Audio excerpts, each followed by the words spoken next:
Hello and welcome back. We are now going to begin in earnest on our modeling project for the Battlestar Galactica Mark VII Viper. Now once again, I do have several different images that have been scoured off of the internets that I'll be using from time to time. Most of the time when I refer to these, they'll be off screen and I may pull them over just to point something out. Please understand that I cannot redistribute these images because they are not mine to give you. I'm simply using them for reference as a part of this video. But they were extremely easy to find. If you really are just having an impossible time finding them, please consider making a forum post over on 3DBuzz, and I'm sure that we can find a way to track them down pretty quickly. So let's start off with simple stuff, and then we'll just kind of go from there. Because when you're handling something like this, and I don't care if it's a game model or a TV production or a film production model, the first thing you should do as a decent modeler is to break down the order in which you want to handle this. I would advise against trying to just dive in without any kind of a game plan as to what you're going to model. And what I like to do is to break every model I do down into bite-sized parts that are in and of themselves very simple to knock out. It gives you a nice kind of a victory dance. You get something done, you're like, oh yeah, that worked out great, now I'm ready to tackle the next thing, because you feel good. You feel like you're making progress and moving forward. So what I'm going to do is start off right back here with what's going on at the rear fuselage. And if we back up, I think there's a really good picture of it. Just this area back here. It's a very simple shape. We're going to get that knocked out. I will be modeling this ship out in several different pieces that will all be part of the same polygon object. It's a very convenient way to model, and it's even how this was modeled for the TV version as well. We're just going to make use of it. Now there will be some things we will try to avoid that do happen inside the TV model. I can point them out to you. Not that they didn't matter on TV, and they probably wouldn't matter in a game either, but I did stumble across them while digging through these images, and I just thought it's kind of interesting. The renderer that they used to make this only renders the positive side of the polygons, and there's a couple of places, like right here, check it out, where you can see through to the outside world. So you can tell that the underside of the fuselage down here was just a one-sided polygon, because now we can see out here into space. And there's a couple of other parts where that same sort of thing happens. What concerns me is if this wasn't a game where you could, as the player, rotate and pan around completely at will whenever you so desired. It's possible, and here's another example, that someone might end up seeing some of these. So we're going to try to keep this as solid as we can. Now when I say solid, I don't necessarily mean that this whole thing is going to be one contiguous piece of polygonal geometry. We're just going to try to keep there from being a whole lot of holes. Okay, now, first off, this cube that we created in the last video. This was really just here for us to line up our image planes and make sure everything was good to go. But we don't need it anymore. So the first thing is just to hit the X key and make this go away. Which, I mean, of course, makes this look like it's a brand new scene, but as we all know, if we take a look at our various views, we do have something to work from here. Now, I'm going to start off by creating, well, let me say this. There's a couple of different ways we could start out. We could start off with the traditional box model, which of course would be just fine. Which that means we start off by bringing in a box or cube, and then we just start reshaping the vertices that are there. We start adding in edge loops into that box, and gradually turn that into whatever shape we're chasing. I do a lot of that. I box model a lot of things because it's a great way to get started with an object that is already symmetrical and ready to rock. I'm going to do something a little different in this case, though. We're going to begin with a plane and just kind of start shaping that. It's kind of like creating our own custom polygon. We'll just start with a single four-sided polygon, and we'll perform a variety of edge extrusions to create the shape that we are looking for. So let's go to Add, drop in a mesh, and bring in a plane. Now I'm going to hit the N key to put away this bar here on the right-hand side of my viewport. I just don't particularly need it right now. I'm going to change the name of this plane to Viper Body, so we can see that. I can rotate around this plane, and of course right now it looks nothing like our little colonial Viper. I'm going to lift it up and slide it backwards a little bit. Even though I cannot see my images, you have to remember the reason we set up our image planes the way we did is because that y-axis always points forward. So we automatically, without seeing the image planes, know what's forward and we know what's backward, which is great. Now with this in place, so we got our name, I'm going to go ahead and jump under the Modifiers tab, and we're going to add on a Symmetry modifier, or a Mirror modifier. Now I'm going to turn on clipping as well. Now if I hit tab, you see these start to kind of spread out. What I'm going to do is stretch this out like so. So you notice how clipping, because I switched on the clipping checkbox, it keeps this locked together here at the center. Because I did that, I now have a nice seam. So you just kind of slide out, let go of your mouse, and then slide back in, and you've created a nice center line that now can't get all messed up on you. Now with that done, let's hit Control. Actually, before I even do that, let's make sure I'm selecting vertices. So hit Control Tab, hit V for vertices, and I'll grab these two outer verts, and I'm just going to slide them down a little bit. The only reason I'm doing this is so that when I hit Control 3 and look in the side view, I can see the difference from one vertex to the next. That's really the only reason I'm doing that. Let's hit B, and actually, let me deselect everything, then hit B, grab these verts back here, and I'm going to make this whole thing pretty short. And I'll hit A a couple of times to select everybody, and I'm just going to pull this right over here. Now, this shape that we're creating, though it is very simple, it does have some nice curvature to it. I mean, you see it arcs back over the back of the ship. There's even, if you look really close, some kind of an indentation right here over the back. If I switch over to a top view, you can see where that indentation is. We are not going to be worried about modeling in that indentation. We're just going to leave that out as kind of a modeling decision. That's something that we could handle simply in the texture to save just a few precious polygons. But what we'll do for starters is just start grabbing some vertices and moving them around. I implore you, especially if you're relatively new to modeling, do not be afraid to just move vertices around. Don't be afraid to just start slinging stuff. You can't really break this. You can't really go wrong at this stage. Anything that you, and I could use finger quotes, anything you quote mess up, you could always fix later. So don't be shy because you're just slowing yourself down. So I'm going to jump over to the, well, I don't really want the back view. Let's go with the front view. So Control 1. And we can see that we can start kind of bringing these down and setting them more or less right here on the surface. Now, obviously, we're losing some detail. You can see that this shape is very straight, and we need a little more rounding across the top. Don't worry about that just yet. We'll get there, one thing at a time. Now, I'm going to hit Control-Tab and hit E for edges. I'm going to grab this edge here on the outside. Let's also hit Control-1 and go back to a front view. I'm going to hit the E key to extrude. Click. And the E key again to extrude. Click. And you see, all I've just done is I've really roughed out that shape. In fact, if we rotate around it, you can already see where this is kind of a rough version of exactly the shape that we need. Now, to kind of complete it, let's grab these three edges here along the front, and we'll switch over to the left view, Control 3. And I'm just going to hit Extrude just one time, and we'll pull this forward like so.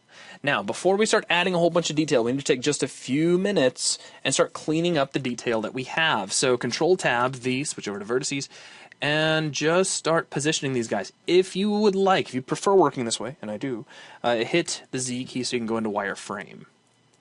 Now, as you get deeper into modeling, especially if you're modeling something like this, you may find yourself wanting to align various edges of your model to some of the line and the little indentations and grooves that you see on this actual model. You can do that if you really, really want to. I would recommend that you do not, however, and here's why. One, all of this is texturing anyway. I mean, if you're doing a super high-res version that you're going to be putting the camera right down on the surface and maybe showing somebody putting their cheek against it or a bug crawling across it, then it would be more important to get all that kind of stuff modeled out. But this stuff would work just as well for our purposes of a game model as just being a texture that had a little bit of a bump map and some specularity mapping and whatnot. And I can prove to you that that's how they did it for the actual TV show as well. I mean, you can see here all of this great groove and paneling work. Like, this was actually put together from a whole bunch of little tiny artisan panels. But if you take a look here, check this out. It's just one consistent static piece. And that's the way we want to model it. Now, if you've been modeling for a while, you're probably going like, yes, Zach, I realize this. But again, I'm trying to keep this geared toward a little bit more of a beginner modeler, just for now. Though you won't be a terrible beginner once you get done here. All right, now you see what I'm doing. I'm just tracing out the shape so far. And it's very simple. There's a few hard edges, but for right now, that's okay. And then you rotate around to the side, see what this is starting to look like. Also, be sure you hit Control 1 and take a look from the front. These vertices back here at the front are looking very good. They're pretty much right where we need them to be. These, however, need to be dragged in. Now, in the left view, we got these vertices here and here set up exactly where they need to be from the left view. So here, all we need to do is move them just in the x-axis so that we don't screw up what we did in the left-hand view. So I'll pull that in. I'll pull this in. This guy I can probably also pull in as well, but I think I'm going to just consider pulling him down a little ways. We need a little more rounding right in here. So how are we going to do that? Well, I'll get out here to kind of a perspective view where we can see a little better, and I'll hit Control R, and this is going to allow us to put in an edge loop. We can click and then slide the mouse to wherever we want it to be. I'll put it right about the center. If you don't want to worry about having to guess where the center is at this point, just right-click the mouse, and that'll automatically set that right to the center for you. Now let's hit Control 1 to go back to the front view. We can lift this up, and you can see how that already starts to get that looking very, very nice. So let's click out here in space. I'm going to hit B, select these verts, and maybe drag them down a little bit. And we can also go over to the left view, which is, again, Control 3. As we get deeper and deeper into this, I will stop calling out the keys that I'm hitting on the numpad to move us around. So if you need to take a moment and kind of practice using those so that you know you're nice and comfortable with just jumping between views, I highly recommend that you do that. Okay, looking pretty nice so far. Let's hit Control-Tab-E for edges. Now if I hit Alt and click on one of these edges, that's going to grab all of these edges here along the back. Again, that's the Alt key, and then clicking on one of these edges. Now let's hit E for extrude, and I'll pull this way back to about here at the end of our little tail fin. And I'll take just a moment, Control-Tab-V, and start cleaning up the vertices. Now this shape does get a little complex here. There's like a little dip off that kind of rotates around. We are not going to be dealing with that to such a high degree of curvature. Not for a game model. There's just no need. What we've already got going on is going to be able to get the job done very well. Let's take a look at how this looks from the top view, actually. Let's hit the 7 key, and you'll notice that we're already kind of starting to fall away. Here, along the very top, we're looking pretty good, all things considered. I mean, these little tiny discrepancies of just a few pixels don't really alarm me very much at all. In fact, they look great. This is still looking pretty good, but you'll notice the further back we get, we start to kind of fall away from what the front view can see, and it becomes a lot more difficult, even just in the rear view, to gauge where these vertices should be because the shape is pointed right at us. So what I'm going to do is just start adjusting these from the top view.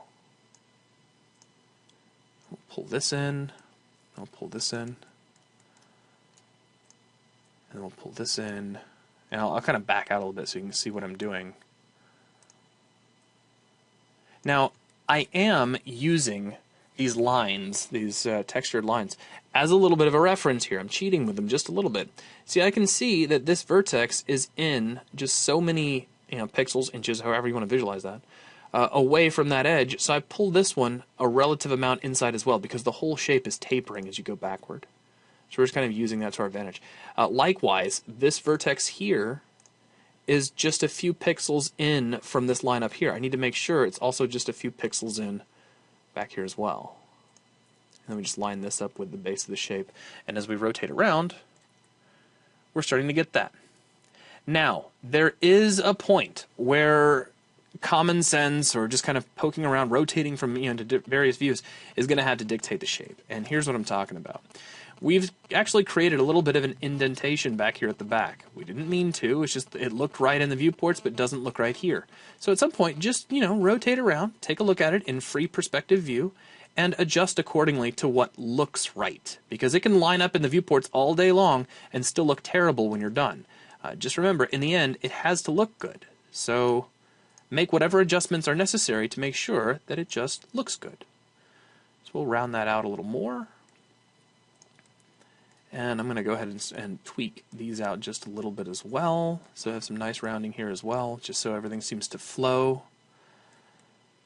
And what you want, what I mean when I say flow is that I want these edges, these lines, to feel like a nice smooth transition. I don't want it to look like, well, this edge angles down a little up to this point, then it goes up a little bit. That's not good flow.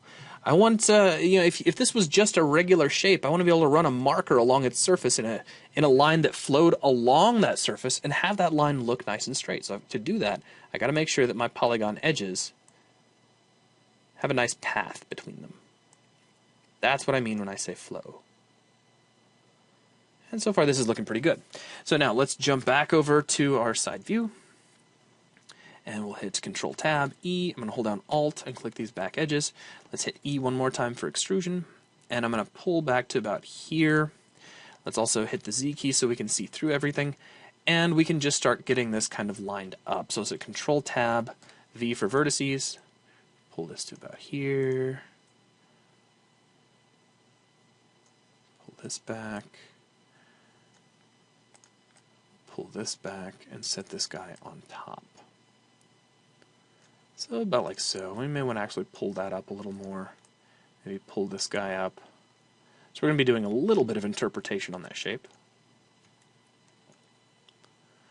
Now we could probably use a little more rounding here in this area. In fact, if we did put maybe an edge here and an edge here, we could get a little more of that lip where this sort of starts to descend down, which could be useful later on. I can always remove it later if I change my mind. So let's go ahead and do that. I'm going to hit Control R, click, and we'll place one edge about here. And then we'll just start using those vertices to kind of round things out a little bit. As soon as you drop in an edge, it's good practice to go ahead and clean up what those new vertices are doing. So we'll go ahead and taper these in the top view. And I should have done that with these back vertices first before I added this in. So I'm paying the price now with a little bit more work to do, but that's okay.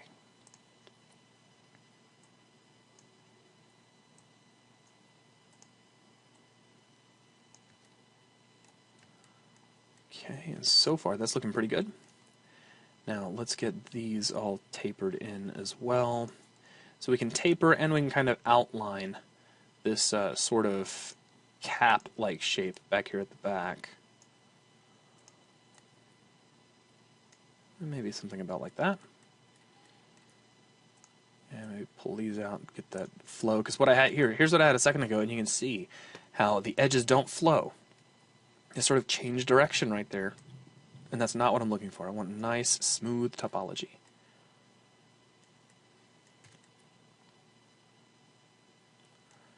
And maybe just pull this guy up and in just a little bit. Okay, let's hit Control 3. This is looking pretty good so far. Let's hit Z to go back into wireframe view. We'll hit Control R to add in another edge. Click once, drop him in right about here. And see, it's not going to give us this really nice curvature that you see in the actual video model, but it's enough to get us started where we want to be. Just pull that up and get just a little more of that curvature pushed upward through there, and like so. Alright, now I need to clean up what's going on in the back. And in order to do that, I'm going to start off by solidifying the view, just to make this a little easier for everybody to see. And I want to grab edges, so set Control Tab E to grab edges. I want this edge here, and I'll hit the E key to extrude, and this is going to just kind of moving in all different directions. That's okay. In fact, let me right click, and then I'll just pull this straight down. That'll probably be a whole lot easier for me. Now I'm going to hit S for scale, Z for the Z axis, and I'm just going to pull that to where it's pretty much flat. And we'll slide it back a little. Now if you take a look at what we have here, we've got 1, 2, 3 edges on this shape out here. So I'm going to hit Control R, and then once I've hit that, I'm going to roll up on the mouse wheel so that I'm going to add 3 new edges, like so. Now, set Control Tab V for vertices. We'll grab this vertex, hold down Shift, grab this vertex. Alt M for merge. So Alt M. And we'll say at last. Click here and here. It looks like I actually made one too many. That's what I get. So Alt M at last. Oh, make sure I just get the one. So U and U, Alt M at last. Now this gives us an extra polygon. I really didn't need to create 3, I only needed to create 2, but you know, that's okay. Let's hit Control Tab, Faces, click X. Oh, not vertices. X, and I click Faces. I just want that face gone. Now I'm just going to switch over to vertices. So Control Tab V, and I'll just start sliding these down.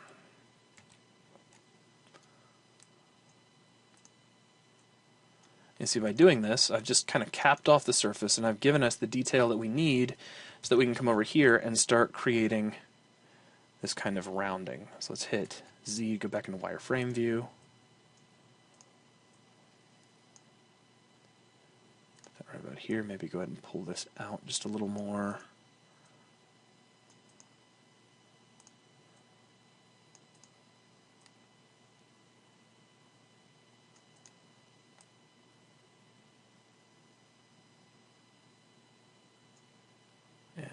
Put this right about here. And let's take a look from the top. Not too bad, but it'd probably look a little nicer if we had just a little more detail to aid in the overall sense of rounding. I don't want to add too much more detail than we've got, but it will probably help us. So here's how I want to do that. Let's hit Control Tab F to grab faces. I want these 3 faces. Can I get that face too? That'd just be swell. Alright. And I'm going to hit E to extrude, and I'll pull these out just a little bit, and then I'll hit S to scale them down a little bit. Now, that will give us an edge back here that I don't necessarily, or a face, excuse me, down here that I don't necessarily want right now. So I'm going to hit X and delete out that face. And then I'm just going to start moving these around. So Control Tab E for edges. I'm going to slide this back down like so. We'll slide this down like so. And you see that just gives us a little more detail that we can use for the purposes of controlling that rounding. So let's hit Control Tab V for vertices. And I'm just going to start positioning these guys around a little bit. So I'm backing them away from the edge so that I can use this next set of vertices to really start getting that rounding in place. I had to undo that.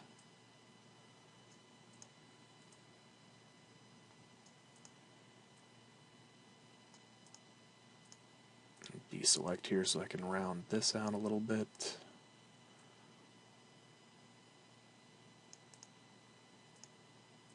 And we'll just slide this forward. And this we could probably slide up a little ways. And if we take a look in the rear view, we can see how far. So we kind of need to pull that up and pull this up as well. Now this is one of those areas where you can kind of see where it would be nice to be able to, let me kind of close that up. It'd be nice if we could have just a little more detail there for the rounding. So I'm going to do a couple of things here. We can also get an idea of the actual shape that I should be going for, so I'm going to make a few adjustments to how this looks. Let's pull this up just a hair. Actually, I'm going to pull this back down just a little bit.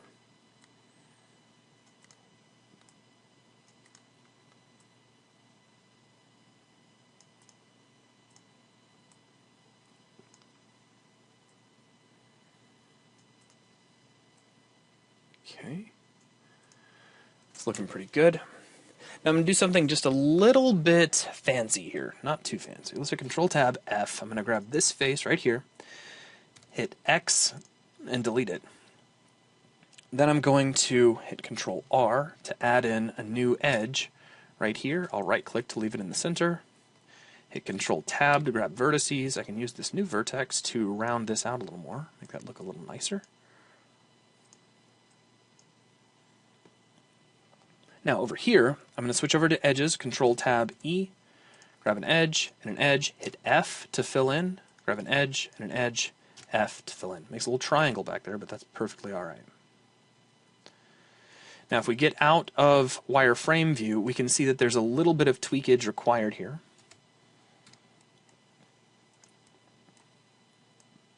So we can kind of round this out. Really all I'm doing is just looking at this from multiple directions to make sure the rounding looks good. I can probably pull this out a little for some rounding. Yeah, that's looking pretty nice. Let me go ahead and smooth everything out. So if I hit Tab to get out of edit mode, I can hit smooth, and overall that doesn't look bad at all.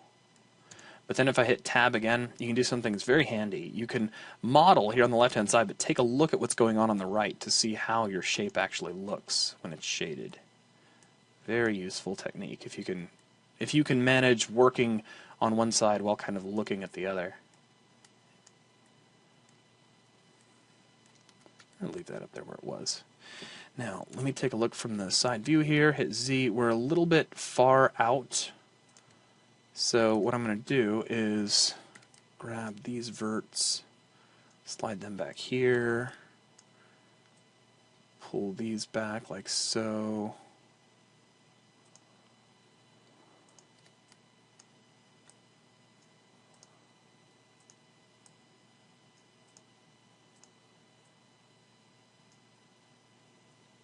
I think that's looking pretty good. Okay, now there were a few more things I wanted to do to the front of this shape, and then we can probably call it right about here. I'm going to hit Control R and add another edge loop up here toward the front, and use this to start bringing in a greater sense of thickness for this shape.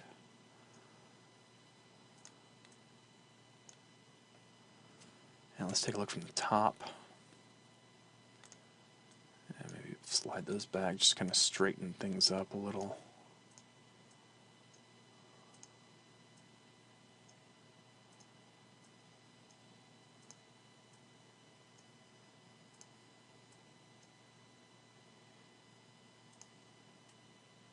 These can come out just a little ways.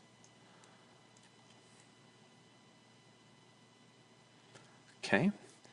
Now let's switch over to edges, so Control Tab E, and I'm just going to grab all of these, hit E, and then it doesn't really matter where I go. Let's just go ahead and pull them right about to here, and really all that's doing is just adding a nice sense of thickness right there.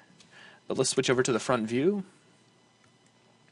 and I'm going to place all of these vertices just underneath the darkened edge here.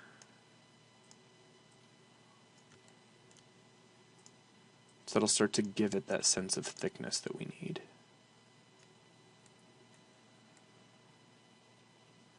Now, let's take a look from the side view, and we can see that these can all be slid backwards. What I'm going to do is just kind of line them up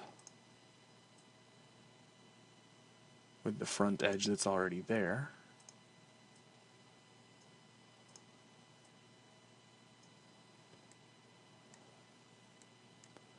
Now let's grab all those edges again, so Control Tab E, hold down Alt, and we'll grab like so, hit E and slide back a little bit, and that's just adding a little more of that thickness. And then we can clean this up, so Control Tab V and pull this vertex away so it doesn't re-protrude back through itself. And overall, I think that's looking pretty good. Now, I'm going to hit Control Tab E to grab edges once again. We're going to grab these two edges, these leading edges, on the inside of our shape. I'm going to extrude these straight across, and you see how they kind of meet in the middle automatically? That's extremely useful. I love that little technique. Now, let's hit Control Tab F to grab faces. I'll grab these faces, hit S for scale, hit Y for the Y-axis, and shrink that down. In fact, let's go way out here and do it again. So S and Y, and that's just flattening these guys out. Once they are flattened out, we can slide them back a little further, like so. Then, Control Tab E for edges, grab this edge here at the very top, in fact, just so you can see which one it is, and this edge here, hit F to fill that in, and now we have a nice solid shape. The only other thing I might do, and this is kind of contingent on what this looks like, if I pull back to here and we hit Smooth, that's actually not half bad. I mean, I'd be interested in launching into an argument with somebody as to whether or not I need one more little edge of beveling right along here. I'm tempted to put it in. I can always remove it later if I just absolutely have to. Right now we're sitting at 98 faces overall, and my goal is to have this done in 3 to 5,000. Let me go ahead and add it in, and then if I don't like it or if I find that I need to start removing, then that'll be a simple one to pull out later on. So let's jump into the side view and hit Z. And I really would love it if Blender had Maya's bevel operation or 3ds Max's chamfer operation, but since it doesn't, and since I don't really want to, complain too much, I'm going to hit Control R, and we'll add in an edge right about here, like so. And then I'm going to hold down Alt and click on this guy. And then, let's see, if we hit... Oh, I didn't mean to hit Extrude, so let me undo that. Let's hit Control E, and we have Edge Slide, and I'm going to slide this back. And that's not quite a bevel, but it's pretty close. Pretty close indeed. So we just smooth that out one more time to be sure. And there we go. We have our first piece modeled out and looking very nice. So I'm going to go ahead and wrap the video up here for the time being. And in the next video, we will move on to some other components of our Viper. Thank you very much for watching, and I'll see you on the next video.